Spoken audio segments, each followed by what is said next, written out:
This week on the Quad, Zelensky is kicked out of the Oval Office, Israel stops humanitarian aid, and no more ceasefire.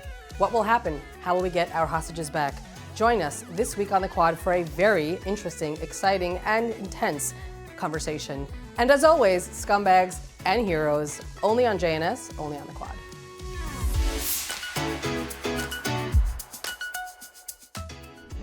Good morning and welcome to the Quad. This week, the lunatics are running the asylum because Fleur and Emily are traveling and Barb isn't feeling well. But I have with me amazing co-hosts. First off, Rashi Elmaliah, did I say it right? Who is a marketing and branding strategist and came up with the incredible name Waze, which took me at least 2 years to figure out that it was Waze and Maze and Waze, and I think that's brilliant.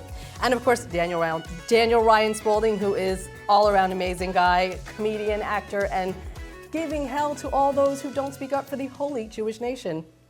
And we have Ruthie Blum, JNS, columnist and journalist and author, and all-around incredible woman. I can't wait to hear your takes on what's going on this week because there is, as usual, so much going on.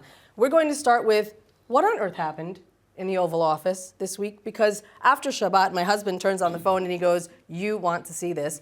And J.D. Vance and President Trump are reaming out Vladimir Zelensky, who is the president of Ukraine. In this entire meeting, have you said thank you? You went to Pennsylvania and campaigned for the opposition in October. Offer some words of appreciation for the United States of America and the president who's trying to save your country. Please, you think that if you will speak very loudly about the war, He's not speaking loudly. He's not speaking loudly. Your country is in big trouble. Can I Wait a answer? minute. No. You've done a lot of talking. Your country is in big trouble. I know. You're not winning. You're not winning this.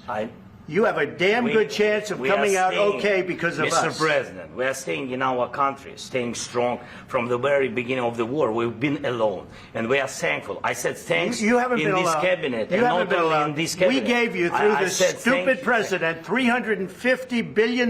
You voted we gave for you your military equipment, and your men are brave, but they had to use our military. What about if you didn't have our military equipment, you invited me if you didn't have our military equipment, this war would have been over in 2 weeks. In 3 days, I heard it from Putin. In 3 days. This is something maybe new. Less. In 2 weeks. Of course, yes. It's going to be a very hard thing to do business like this, I tell you. And my mouth is open. I'm like, this is a joke, right? This is like a Saturday Night Live skit. And my husband's like, no, this is real. And we're watching it. And I just was appalled. So my opinion is this was shocking. I'm appalled. Zelensky is a hero. I think he has kept his country together in 3 years of war against a tyrant. Putin is a tyrant, and Russia is tyrannical, and I am appalled that the United States is turning on him. So I'm going to turn to you, Ruthie. You may not agree with me, but I want to know what you have to say. Okay, so first of all, I agree with you that Putin is a tyrant, and he's a malign actor, no question about it. He invaded Ukraine illegally. He's trying to do a land grab, etc. However, Zelensky ought to be ashamed of himself, and I have felt that way now for 3 years. First of all, in the Oval Office, anybody who did not watch the entire nearly hour-long clip did not see that President Trump, by the way, Zelensky asked to be invited, and Trump invited him. And prior to this, the whole idea was they were about to sign a deal, joint U.S.-Ukrainian deal for minerals that would also provide Ukraine with some kind of security guarantee because the United States would have a stake in what was going on in Ukraine. And Zelensky arrived there, and it turns out, as he had a stunt he pulled 2 weeks earlier with Secretary of State Marco Rubio, he suddenly backtracked on it. Now, President Trump welcomed him. He said, "I'm honored to have you here." Everybody was, for the first 40 minutes, it was all lovely, and Zelensky was honored. And when a reporter asked him why he wasn't wearing a tie in the Oval Office, he got, snarky.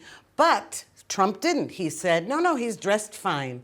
What happened, though, was that Vice President J.D. Vance got annoyed when Zelensky kept repeating, no, and have you ever been to Ukraine? Do you even know? And then he started in. But we can't sign, Putin doesn't diplomacy doesn't work, and suddenly he's backtracking. He broke ceasefires. He did. He broke. I mean, now, just keep in mind though, then why did he come to the White House? If he wasn't planning on signing the deal that day after lunch, he should not have arrived there. And aside from that, let me just make this clear.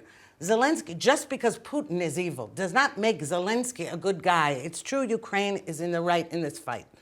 But Trump is trying hard to pull Russia away from the Iranian-Chinese axis. And to do that, he needs to broker this deal, and he needs to get Russia on his side, just as Israel needed Russia in order to have the airspace to bomb Hezbollah targets over Lebanon before the war in Gaza started. Now, you can disagree with Trump's policy, but Zelensky behaved like a teenager, and he kept talking over Trump. You don't do that. And journalists as well. Yes, and by the way, Prime Minister Netanyahu, unlike Zelensky, who is beloved all over the Western world, and everyone just loves Zelensky. Everyone hates Netanyahu.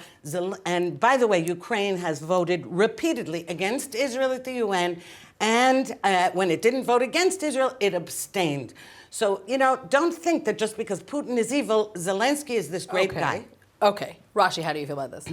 So I was actually just going to say that, when your kids are having this massive argument and you come in and you get angry with one of them, but you don't know what actually happened before. Mm-hmm. So I was looking at all this and saying it doesn't really make sense because it's in America's interest and in fact the entire world's interest not to have World War III. And if Zelensky gets what he wants, which is clearly the America being forced to defend the Ukraine against Russia, that's a very bad situation for everybody. And yeah, that's what he was talking about. An hour before he went into this meeting, he had a meeting with people in the Democrats who kind of, apparently there was a whole report that came out after from people in the meeting that said to him, don't do it, don't sign it. And what he did was he embarrassed Trump. Trump basically at the beginning of this thing said, we're going to sign a deal, we're here with you, you're a hero, your fighters are a hero. He was being really nice and supportive. And then Zelensky said, no, we want this, we want this, we want this. And Trump's like in front of the cameras. And it was an extremely, not only non-diplomatic, but an extremely disrespectful and embarrassing situation. And I just want to confirm what you said. He is not a hero and he is not a good guy. He has voted against Israel 75% of the votes in the UN. And the other 25%, he's abstained. Not one time has he voted with Israel. When Israel took in Ukrainian refugees, Israel helped with the war. We didn't send actual missiles, but helped with a lot of other stuff. He's a bad guy. Interesting. Okay, Daniel. I don't want to give my opinions without letting you give yours. Well, it's difficult to have these conversations because it's very nuanced. Yeah.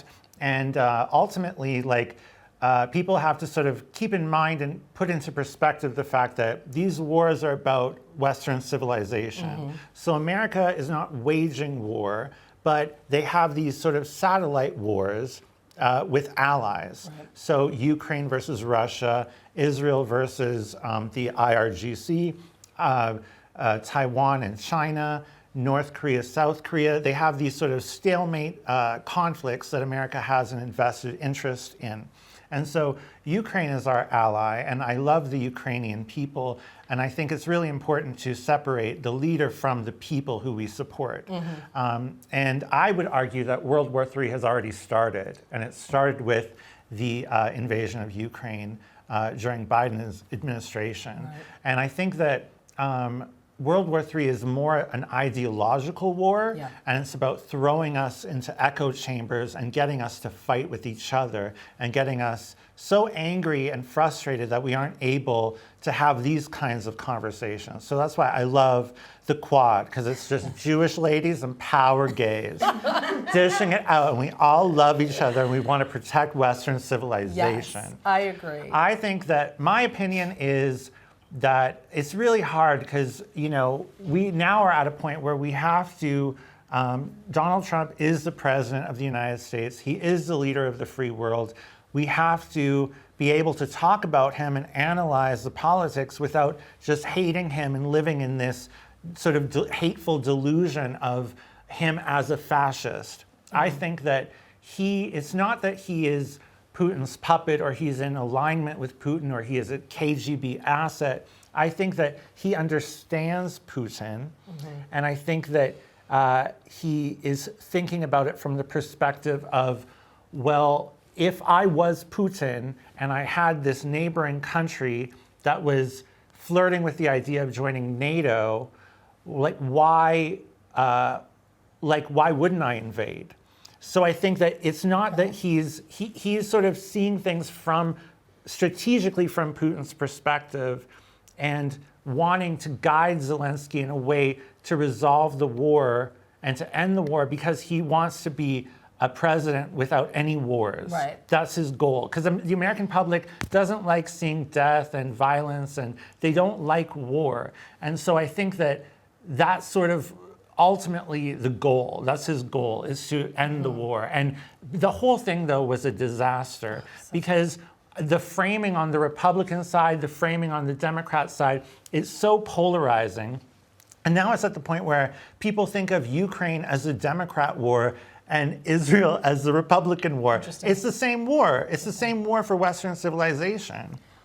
We do have to move on to other topics, but I do want to say this. I appreciate your takes. I hope you're right, to be honest. I really hope you guys are right, because to me, it seems like Trump likes a winner, and he sees Putin as stronger, and he wants to be friends with Russia, and he's trying to make nice. And I really hope I'm wrong for the entire world's sake. Yeah. I'll just say it like that. U.S. aid. What's going on? Just to bring in another issue. Lots of money going into Gaza, into the hands of Hamas, with no oversight or transparency. Who wants to start with They this? were going to be my scumbag. Well, they can still be your scumbag, but give us a little bit. Give us what's going on. So $2.6 billion of aid went directly into the hands of Hamas after October 7. It is absolutely outrageous. By the way, Hamas is not alone. Billions of dollars went to Afghanistan after the Taliban. Billions of dollars went to the Houthis in Yemen, who are starving their people and using all the money to terrorize others. So Israel's not alone, and Hamas is not alone. But what is outrageous is how could they get this through, and how could they get it through so quickly? So what we realized is, while we all thought they were talking about and making this whole big ICJ and all these protests about the genocide in Israel and the famine in Israel. So we're all thinking they're just demonizing Israel and they're delegitimizing our chance. Actually, it was much more sinister than that. This was their excuse to frame it as an emergency. They had to say there's a genocide, there's a famine, and that's how they bypassed all of the Department of Security checks and balances. And we have a clip on this. We're going to show this clip and take a look and see what it is that we're talking about. It's really, really important to understand the framing.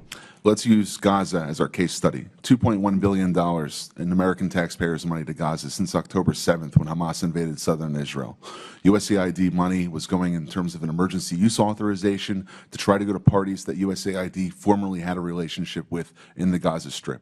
They had to have been vetted by OFAC. They should have been vetted against the special designated terror list from the State Department and from other Treasury organizations. Waivers were granted because they said that there was an emergency use to have that money come in to Gaza, thereby jettisoning the usual typical screening procedures. As a result, 90% of aid that was going from the United States by way of its agents in Gaza ended up in Hamas-controlled areas.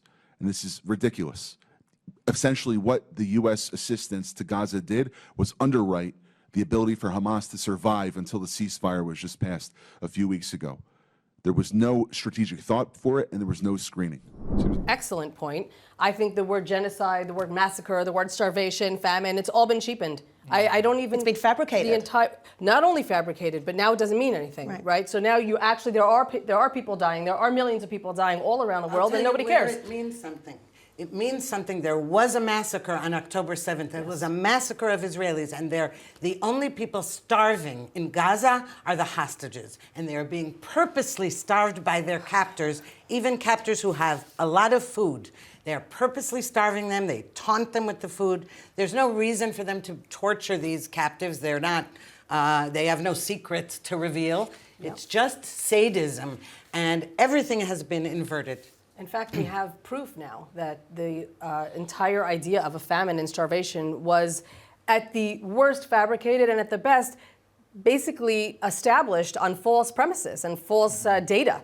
And we have tweets and we have reports that have come out that show, yeah, so actually there wasn't a famine. But these aren't, it's like there's this old Jewish proverb, when you rip open a feather pillow and all the feathers go out, you can't get them back. So how do you get them back, right? How do we then how do we show our side, Ruthie, other than Ruthie talking about it and the Quad talking about it and Daniel talking about it, how do we really bring this back to the fact that our people need to come out of Gaza? Like, our hostages are still there. We have no more ceasefire. The ceasefire is done.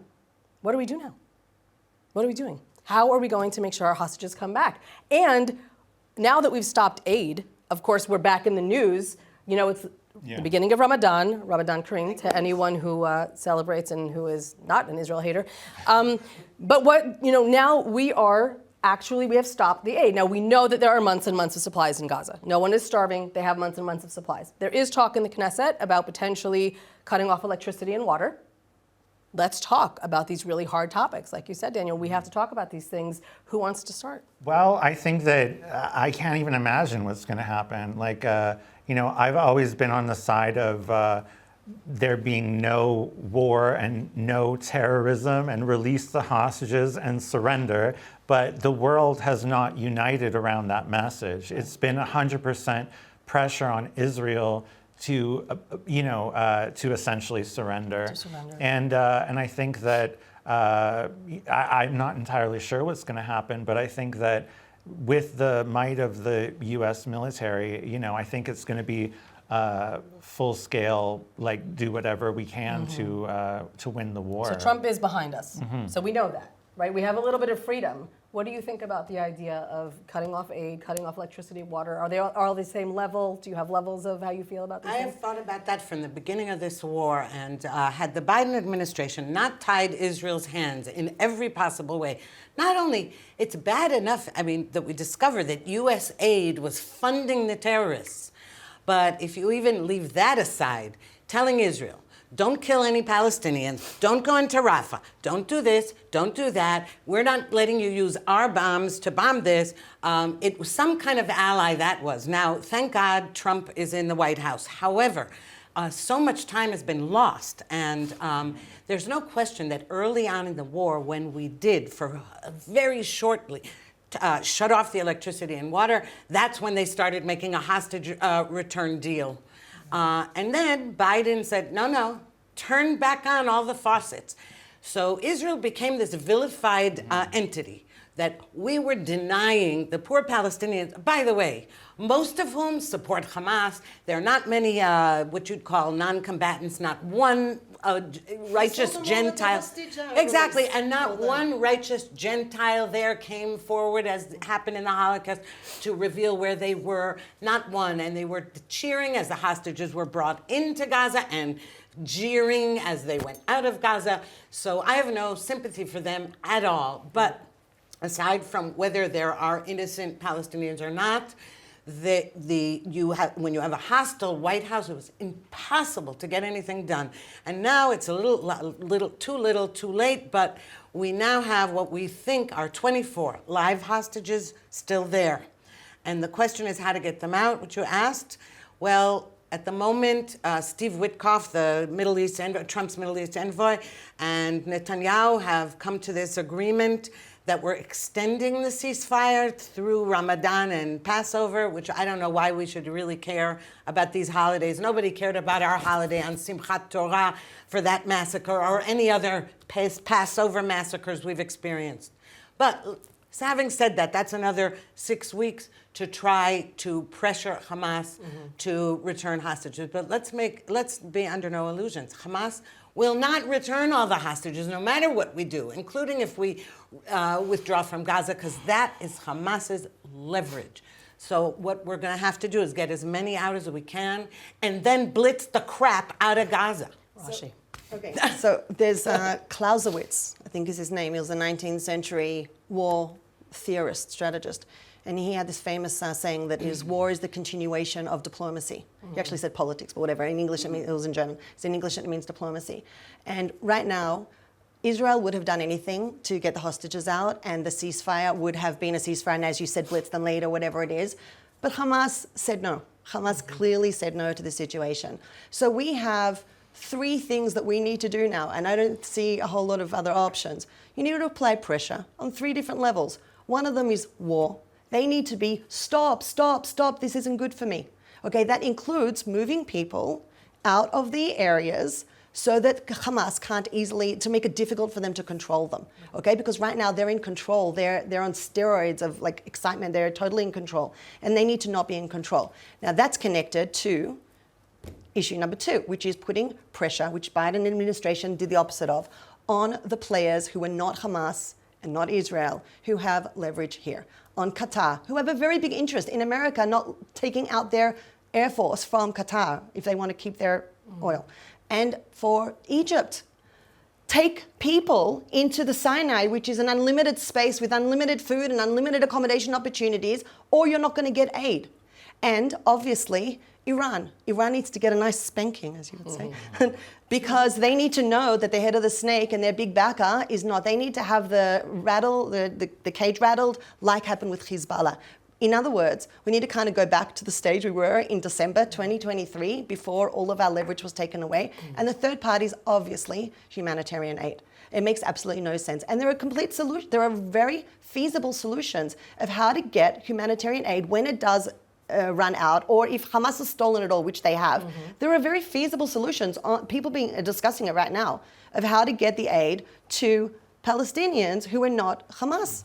I agree. I think from the beginning, I have been saying, where are the Arab countries? Why are they not taking civilians? It makes zero sense. Whether it's Sinai, Mecca has an entire, I think, 3 million tent, basically a luxury city for the Hajj. Why would they not, especially in Ramadan? Because they're terrorists. Well, obviously, but where's the world saying, okay, there's a war, these are terrorists, Israel's going to go in. Either we can save the civilians or we're not going to save the civilians. And I feel very strongly that Israel is being way too nice and way too worried about world opinion, we have to take care of our own people, otherwise we have no right to exist. Agreed. The Jewish state exists to take care of the Jewish people. I'm sorry, there's 15, 16 million of us in the entire world. This is absurd. And I've been, the hypocrisy is just appalling. We see it all the time. I don't have to tell you guys at home, you see it all the time too. But we have to talk loudly and clearly that our job is to save the Jewish people, and we have that obligation, and that is it. That is the starting point of everything else. And I do think that the Arab world should take in those few innocents, whatever you want to say, Ruthie, whether they're many, many or not many. I am not arguing with you about that. But they should be allowed to leave, and the border should be open, and they should be allowed to leave. That's the final thing I will say. It's the only genocide in the world where the people are not allowed to leave. Absurd. If this was any other country other than the Jewish state, this situation would not be difficult to understand. Correct. The fact that Iran has funded all these terrorist regimes surrounding your country. Gaza is a terrorist state. There's 500 kilometers of tunnels. If Hamas was representing the Palestinian people, they could easily use those tunnels to shelter these people. 100%. They want to maximize civilian casualties. When a civilian is killed, they're right there with their phones live streaming it to make Israel look as evil as possible. Propaganda everywhere. They've completely subverted the West, and everyone has just sort of allowed it to happen because what? They hate Jews, because they hate Israel? Like, what is the, why are we allowing this? Why are we tolerating this? But it's just been happening so slowly, this subversion in journalism and academia, that the world's just completely asleep to it. Israel is the West. Whether you like Jews or don't like Jews, like if Israel falls and it completely is destroyed, all of these terrorist regimes are going up towards Europe, and they're already there. Like, I don't understand why people aren't waking up. This is the test case. We are the test case. We are always the canary in the coal mine. Jews are always the canary in the coal mine, and the Jewish state is the canary in the coal mine for the world. You are 100% correct. And if people don't wake up, this is going to be the future of the entire world. And just, by the way, did you ever hear the Biden administration or even Trump today say to Zelensky, you have to give humanitarian aid to the Russians? Right. Not once. Yeah. Did we hear that? And by the way, the Russians kidnapped, apparently, something like 200 children, Ukrainian children. Did we hear a word about, to Zelensky, end the war and get the hostages out from Russia? Do you even hear about that? No. Why don't we hear about that? Are the Ukrainians in the streets saying, Zelensky, you murdered all our people and you're responsible for the hostages in Russia? Nope. So, there's hypocrisy also inside Israel and everywhere. And I think a lot of people outside, like you point out, the press and everything, take their cue from the Israeli left, which is also very, very dangerous. I was just about to say, we have a big role to play in the failed process until now, and that is that Negotiation 101 says that you don't tell people, we only have one option, negotiation, and we will give you anything. Well, so that's what we've done, and that's what these protests have done. The protests that were amazing at the beginning, and I was right there with everybody, with the hostages, and then it was hijacked by certain foreign organizations who have an interest in what's going on in Israel and destabilizing things here. And they hijacked that whole thing. And there's actually, I heard documented evidence of, I didn't hear the evidence, I heard of the documented evidence of Sinwar and other Hamas representatives early on saying, well, the Americans are clearly with us and the Israelis are blaming Netanyahu. We can take our foot off. They weren't pressured anymore. You should have always been let them go instead of bring them home. Exactly. Right. My whole thing, I wanted to get involved with the hostages just because people didn't know that there were hostages. Like, that was the most important thing, to spread awareness that there were hostages. Right. But ultimately, this is how these Islamist and jihadist groups use your values and how much you value your lives and the lives of your citizenships against you. Well, we need to make it clear that, God forbid it was any of our family, we would be right there. We cannot blame people who have family who are suffering, and we know that they are suffering. We cannot blame those people for wanting to do absolutely anything to get their people back. Shoshana, I wanted to say something on that because it's really, really important. I 100% agree with you, and these people were put into a position which is an unbearable, impossible position. However, that doesn't make them professional negotiators or professional communicators, and in the same way as a heart surgeon cannot do surgery on their own father or child, they should have been protected. They were taken advantage of and used by all kinds of political movements, and it was sinister and awful. And that's the problem. No one has any criticism with the hostages. However, certain media in Israel shouldn't have used it in that way. Certain organizations shouldn't have been allowed to. And with all due respect, when we are negotiating at the highest levels of the Mossad and the CIA for our hostages, they should have shut up. The media who's using them, or the people who are taking advantage of them, I have no criticism of the hostage families. I feel terribly sorry for them, but that doesn't make them negotiators, right, or communicators. There are a lot of should-haves and a lot of ways that Israel has to own up for its own responsibility for the fact that October 6th and 7th happened.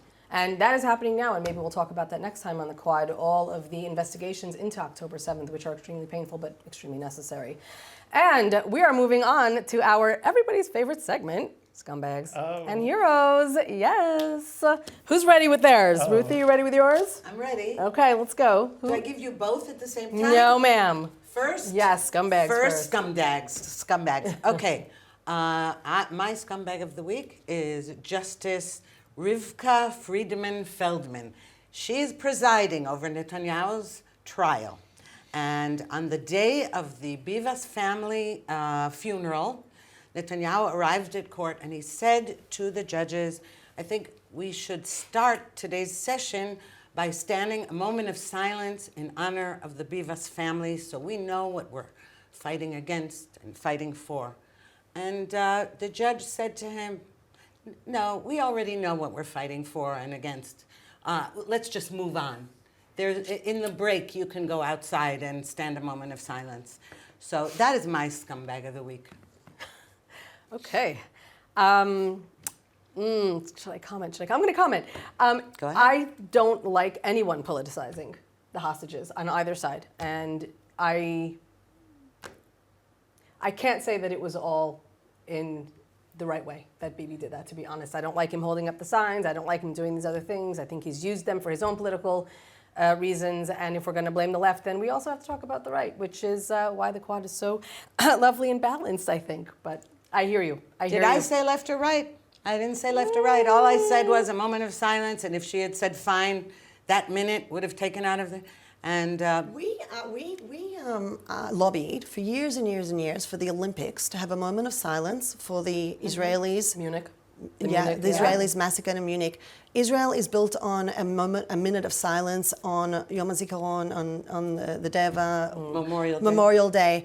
I don't think it's political. I think that to be in a situation, I don't know anyone, Israeli or Jewish, who on that day actually was fully focused on what they're doing. Well, and so I don't think that there's fair to have any separate expectations. I don't think it was sinister. Okay. Again, happy to be wrong. Always happy to be wrong. Daniel, who's your scumbag? My scumbag is the winners of the Academy Awards for feature documentary, Yuval Abraham and Basil Andra.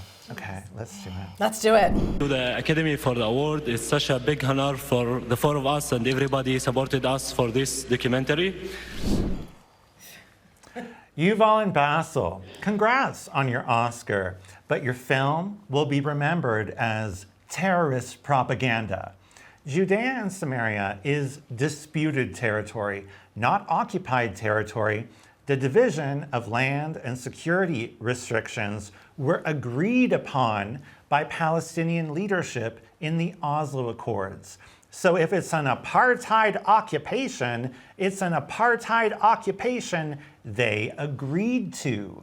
600,000 Israelis live in Zone C, and the vast majority are peaceful people raising families. The reason there's no peace is because Palestinian leadership won't agree to build a nation and beside a Jewish nation because their leadership are jihadists, like the jihadists who have occupied Iran for 46 years and fund these genocidal terrorist regimes at your border, like Hezbollah, Hamas, Palestinian Islamic Jihad, the Muslim Brotherhood, and Qatar, who have infiltrated academia and journalism and the arts to prevent anyone from reporting on Israel accurately, and instead highlight whacked out communist Israelis like Yuval, who have made it his mission to turn the entire West against Israel by hyper-focusing on a few hundred extremists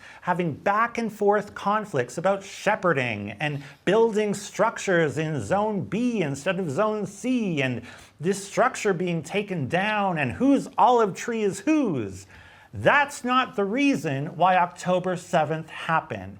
Tell that story. Explain that to the West, because that's what's going to be happening to them, because they're asleep and manipulated by fake-ass filmmakers like Yuval and Basil, who have utterly disgraced our holy Jewish nation. I would not want to be on the receiving end of that, Daniel. That was fire. Well done. Well done. Well deserved. Wow. Yeah. I couldn't even look at the film. I couldn't look at the film. I couldn't look at the commercials. I couldn't even look at the social media posts about it. It's painful. Enough. It's painful. And the fact that they won says so much about the Academy. Just the fact that they even won and were given that platform. Could have bet on that. Could have bet on that. We knew they were going to win. No question about it. Rashi, who's your scumbag? So my scumbag is Jamal Ziad, who's this 52-year-old Palestinian from Jenin, who decided to come into Karkur, which is 10 minutes from where my family lives, and to ram down a bunch of people innocently standing at a bus stop last week. I was just a few minutes away with my kid on the way to judo, and this is what happens. Now, this guy, Jamal, apart from obviously being a terrorist, which is enough of a reason to be a scumbag, he's married to a woman from Umm-el-Fachn, who is an Arab Israeli with full Israeli citizenship. And his own two children also have full Israeli citizenship, which means they have full healthcare and full education and full Bituach Leumi, which is national security, whatever. They paid for everything. Instead of coming into the country that let him in, because he's not a citizen, let him in to live with the woman he decided to marry, he decided to kill them. So he didn't accept the culture that accepted him. He decided to bring terrorism to the culture that accepted him. And we don't want people like that around us or near us. And so that is why he is a scumbag on a scumbag. My scumbag is the Psychedelic Somatic, PSI, apprentice training program, who responded to a very sincere Israeli woman's request for help in trauma training for Israelis. This is I'm sure we'll have it up on the screen, but I'm going to read it anyway. Thank you for your email and your interest in the PSI apprentice training program under the current circumstances of apartheid, ethnic cleansing, and credible accusations of genocide. We are not at this time comfortable engaging with citizens of Israel. This was posted by an Anglo-Israeli on their Facebook page. He said, this is what I woke up to, an email in my wife's email contact page. And we all were like stunned. I don't know why we were so stunned. I mean, this happens, but we were so stunned. This woman is looking to help Israelis who are traumatized. And the people who are supposed to help are saying, sorry, genocider, ethnic cleanser, colonizer, blah, blah, blah, we won't work with you. Well, we made you famous for being a racist. And then now he has a massive apology. It's got to be at least 2,000 words. A massive word salad apology of, I was in a really bad place and my father died and I really let my really bad feelings for Jews get in the way of my business. Dude, maybe consider a different career. Or maybe if you're sincere, and I like to believe people can do tshuva, if you're sincere, come and talk to Israelis. Understand what Israelis are going through. Understand that everyone deserves to be healed from their trauma. And there's enough trauma going around without you adding to it. So you are my scumbag of the week, but I do hope maybe next year you'll come back and have tshuva. Thank you. Okay, scumbags, done. Moving on to heroes. Ruthie, who's your hero? My hero this week is Marco Rubio, the Secretary of State, and for two reasons. First of all, because he just announced that he's facilitating the delivery to Israel of $4 billion in aid and all kinds of bombs and bunker busters and D9s, all not only the stuff that Biden withheld, but extra stuff. So, you know, obviously the Trump administration is also preparing for us to go back into Gaza and perhaps to bomb Iran. But aside from that, Marco Rubio also, he went on CNN and he gave an interview, a very hostile interview, naturally, and explained very eloquently what happened in the Oval Office between Trump, J.D. Vance, and Zelensky. And he explained very well the stunt that Zelensky had pulled before and that how Zelensky was being disingenuous and what happened and how it took them by surprise. But he did it really well, and even the interviewer's hostile questions didn't fluster him, and I thought he did a great job. Wow, okay. I'm looking forward to seeing that, actually. I would very much like to see that.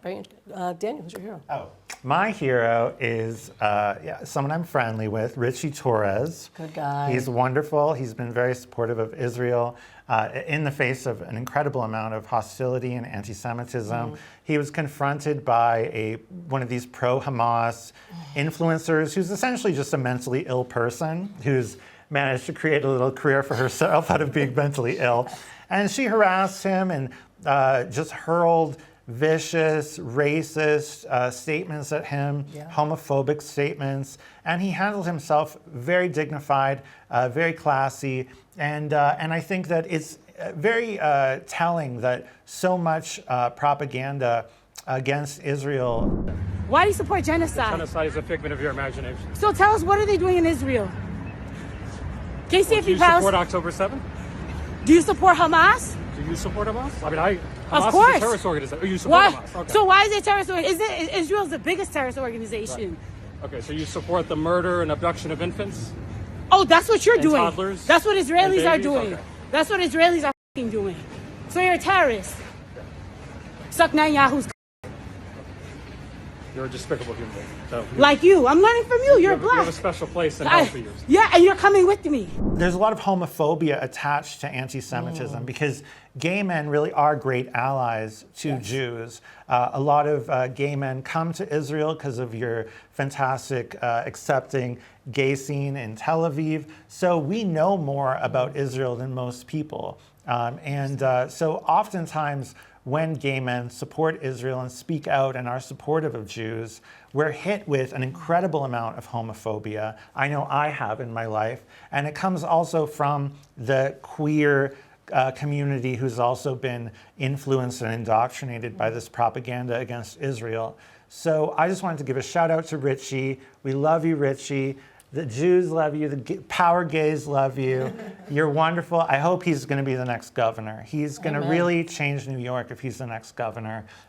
He's such a dignified and morally consistent person. I actually had the privilege of meeting him and hearing him speak a few years ago, and I was just like, who is this person? Yeah. I've got to follow him wherever I can find him. And I saw that clip, and I was appalled. Yeah. On the streets of New York, I assume it was New York. Yeah. And I was just like, and he's just walking, dignified. And I was like, I have got to learn to do that, right? Yeah. I have got to learn to be that dignified and that, keep myself together all the time when the cameras are rolling. So he's been a good hero. solid hero. Yeah. It's not American. Like, people should not be faced with that kind of hate in America. Agreed. Yeah. Or anywhere. Anywhere. I'm sorry that you've had to deal with that. That's It's very okay. painful. I'm a power gay. You are a power gay. I had to do it. If I'm going down, I'm going down with the Jews.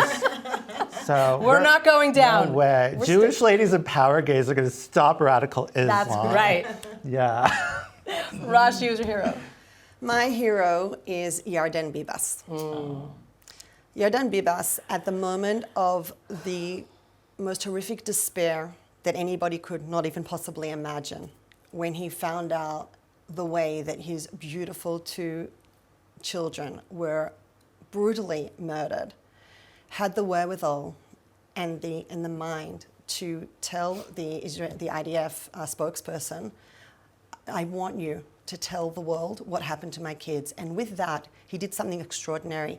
He gave all the people around the world who wanted to say it the conscience to be able to say what happened, because without that, we would all have walked on eggshells. We would have been sensitive to what do you say, how do you respect their space, and he said it so clearly and basically gave us all this ability and this clean conscience to say it. And we need to be absolutely crystal clear. There is no room for ambiguity. So being able to say that his 2 beautiful children and his wife, but his 2 beautiful children were killed with their bare hands. Not only did it enable us to use this very small window of opportunity to be really clear of who's the evil and who's not the evil here, who are the innocents, it also put a massive flashlight on what the Hamas has been doing, not just Hamas, all the Palestinian groups, since the very beginning of this war, which is fabricating, blaming Israel. The fact that they actually stoned these dead children to make it look like they were killed by Israel put a massive flashlight, and I think it actually, in many ways, shook a lot of people. I wouldn't be surprised if some of the reason that few, if any, people were wearing the hand pin at this show yesterday, if they were doing it because they were shamed into these hands. I've got the picture of it. Maybe we'll show it up here. Yeah. These hands are what you're supporting. Yeah. Blood on the hands of killing Jews is what you're supporting. And so, Yarden Bibas, our hearts are with you, and also our respect, hero for sure. I think that any of these hostages, many of the hostages who've come out and the families of those who have not, unfortunately, been able to come out, have been so incredibly inspiring beyond anything that we could have imagined. You know, they're coming out of hell. They owe us nothing. They don't owe us a thing. They can go and live their lives and start to heal. And yet they're speaking. Eli Sharabi, who spoke, I don't know if you watched his interview, he lost his whole family. And he says, I'm going to speak. And he says to the interviewer, nothing is off the record. Ask me anything. The bravery, the courage, the sense of responsibility that I think he recognizes that he has is tremendous right now. And he's going to the White House tomorrow. It's just tremendous. And he was invited by Trump to the White House, and he's going tomorrow. And I'm actually, we have to let them speak, and we have to hear them. And thank you for that. Thank you I'm very hopeful much. that this will be something that can unite Americans. That would be nice. I think that you have to be so morally bankrupt to not recognize the amount of torture and terror that these people have gone through. Like, this is really a litmus test about, like, are we going to be human beings or not? Are we gonna choose to hate each other and live in echo chambers and, like, have society fall apart, or are we gonna try to unify in some way? Do you think people are going to recognize that moment, though? I don't know that people even see that, because everyone is so entrenched in their sides, in their left, in their right, in their Democrat, Republican, whatever it is. Everyone's so entrenched. it takes a real person of thought to say, maybe this is a moment where I need to step outside of my, my tribe and think.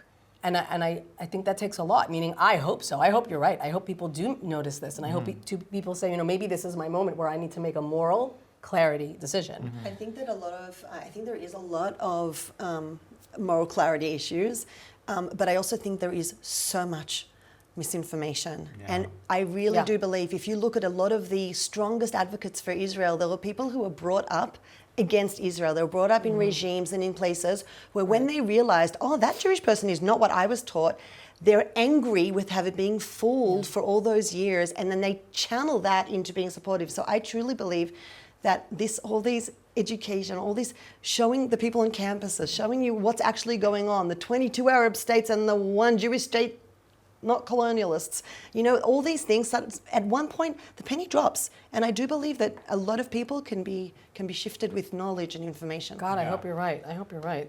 My hero is another hostage, but unfortunately one who did not come out. Ori Danino, who, Zichronah Livracha, who we heard so many stories about from fellow hostages. We are told that he fought with the terrorists for 3 days straight after being abducted with Hirsch, and he fought with the terrorists physically, cracking one of their skulls, forcing them to take care of Hirsch, who was bleeding out from his mutilated arm, made sure that they took care of him medically and stopped the bleeding. And if I'm not mistaken, when one of the terrorists said, "Do you want tea or coffee?" he said, "Both." And there is something to be said about understanding who you're dealing with. And that's what we're trying to explain to people. This is not the West. This is the wild, wild Middle East. And people don't play by your rules.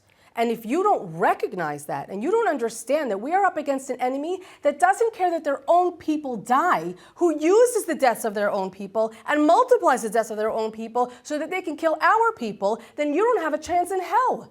So Ori, I really appreciate the fact that I know you can't hear me. Maybe you can hear me up there. You can hear Thank you. Thank you for what you did. Thank you for fighting for Hirsch. Thank you for showing us that we need to stand up for ourselves. God bless you. What's a very heavy show today, guys. Oh my gosh. Okay. It's okay. The Jewish ladies need it. Thank you for being with us. Thank you guys for being with me and my It's a pleasure. my inaugural hosting. Looking forward to having Fleur and Emily back. I'm happy on that seat. Thank you for being with us, and we'd love to hear your thoughts in the comments. You did a great job, Shoshana. Thank you. Yes, you did. Excellent. Oh, don't forget to subscribe.